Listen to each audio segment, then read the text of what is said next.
انت عارف ان الكوكاكولا اتولدت بالصدفة؟ ففي سنة 1886 كان في صيدلي اسمه جون بميبروتون اخترع مشروب لعلاج الصداع والاكتئاب وسماه ذا فرنش واين كوكا.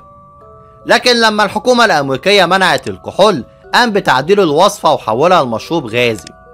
بس المفاجأة انه كان في كوكايين بنسبة صغيرة من نبات الكوكا ومعاه الكولانيت اللي كان فيها الكافيين، وطبعا المزيج ده عمل احساس بالطاقة والنشاط وبدأ الناس كلهم يدمنوه.